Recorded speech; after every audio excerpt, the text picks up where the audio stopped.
जय हिंद बच्चों, कक्षा 8 का चैप्टर 1 भारत में यूरोपीय कंपनियों का आगमन।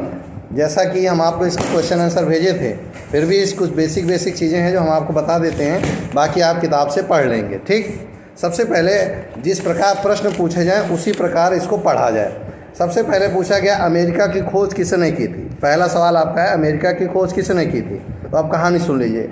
एक व्यक्ति था जिसका नाम था कोलंबस। कोलंबस निकला था भारत को खोजने और चला गया था कहाँ, अमेरिका। तो ध्यान रखिएगा, भारत को खोजने के चक्कर में उसने अमेरिका को खोज लिया था। तो पहले सवाल का जवाब होगा अमेरिका की खोज कोलंबस ने की थी। दूसरा है भारत में सर्वप्रथम कौन सा यूरोपीय व्यापारी आया था। एक चीज़ समझ लीजिए, भारत में सबसे पहले जो यूरोपीय व्यापारी आया था वो थे पुर्तगाली, उसके बाद आए थे अंग्रेज, फिर आए थे डच और फिर आए थे फ्रांसीसी। ये क्रम है। फिर पहले कौन आए, पुर्तगाली आए, फिर कौन आए, अंग्रेज आए, फिर कौन आए, डच आए, फिर कौन आए, फ्रांसीसी आए। तो 4 लोग भारत में 4 तरह से अलग अलग समय पर आए थे। आप बताओ सबसे पहले कौन आया, पुर्तगाली आए, है ना। अब दूसरा है किस यंत्र के आविष्कार से लंबी समुद्री यात्राएं आसान हो गईं। देखिए, जब यूरोप में लोग खाने कमाने में लगे थे उस समय भारत में कुतुबनुमा नामक एक यंत्र बन गया था जिससे दिशा का पता चलता था। क्या पता चलता था, दिशा का। और इन्हीं दिशाओं के द्वारा हम एक देश से दूसरे देश को जा पाते थे। तो बताओ कौन सा आविष्कार था, कुतुबनुमा, जिसके द्वारा खोजे जाते थे देशों के बारे में।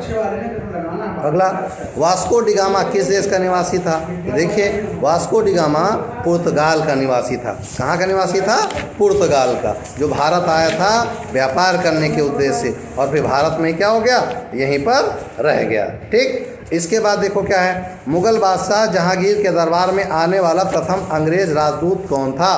तो हॉकिंस जो था, कौन था, कैप्टन हॉकिंस। ये हॉकिंस जो था ये आया था किसके दरबार में, जहांगीर के दरबार में, और उसने मांगी थी क्या कि हमें अनुमति दे दो यहाँ पर व्यापार करने की। और इस प्रकार भारत में धीरे धीरे आकर रुकने लगे। ठीक, आगे देखो, अगला सवाल पूछा गया है कि भारत और यूरोप के मध्य होने वाले व्यापारिक मार्गों के बारे में बताओ। तो देखो, भारत से होने वाले व्यापार 3 रास्तों से होते थे। पहला जो रास्ता था वो रास्ता था फारस की खाड़ी से होता हुआ समुद्र मार्ग से। दूसरा जो रास्ता था वो लाल सागर से अलेक्जेंड्रिया होते हुए, और तीसरा रास्ता था मध्य एशिया से मिस्र और मिस्र से यूरोप। ध्यान रखना, मैं पढ़ा रहा हूँ, एक एक रोक के समझना और सवालों के जवाब देना। ठीक, यहाँ से यहाँ टीका लगाओ नहीं करना। दूसरा देखो, पहला मार्ग कौन था, फारस की खाड़ी से होते हुए समुद्र मार्ग से आना। दूसरा जो रास्ता था वो लाल सागर से अलेक्जेंड्रिया जिसे सिकंदरिया कहते हैं, सिकंदरिया होते हुए, और तीसरा था मध्य एशिया से मिस्र होते हुए यूरोप आना। तो ये तीसरे सवाल का जवाब हुआ। अगला देखो,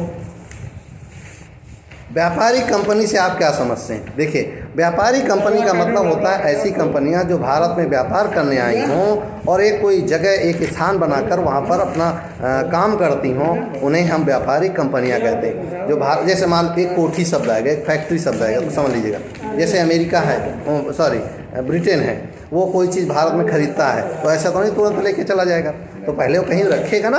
मान लो ऊन है, कपास है, खाना है, मसाला है, कहीं एक जगह रखेंगे और फिर उनको लेकर जाएंगे। तो जिस स्थान पर ये मसाला सामान रखते थे उसे हम फैक्ट्री या कोठी कहते थे, और इन्हीं को व्यापारी कंपनियां भी कहते थे। समझ में आ गया। अगला देखिए, ये सवाल नंबर 3 तक हमने, और चौथा देखिए, पुराने यूरोपीय व्यापार मार्ग कौन से, नए व्यापारिक मार्गों की खोज क्यों शुरू हुई। तो पुराने यूरोपीय व्यापार मार्ग जो थे वो ज़मीन के रास्ते मध्य एशिया के द्वारा होते थे। मध्य एशिया में कौन, तुर्की आता था, अजरबैजान आता था, बगदाद आता था, तो फारस आता था, पाकिस्तान का क्षेत्र आता था, सिंधु का क्षेत्र आता था, यहाँ से होते हुए व्यापार आता था। लेकिन सोचो, पहले वो चले ज़मीन से, फिर आए पानी में, पानी से फिर ज़मीन में, ज़मीन से फिर पानी में, 4 बार। अब सोचो, उस समय तो था नहीं कि क्रेन थी उठा के रख दिया, सामान था उठा के रख दिया, नहीं था ना। तो मजबूरी थी उन लोगों को कि अब एक कोई ऐसा रास्ता चाहिए जो सीधा आ जाए।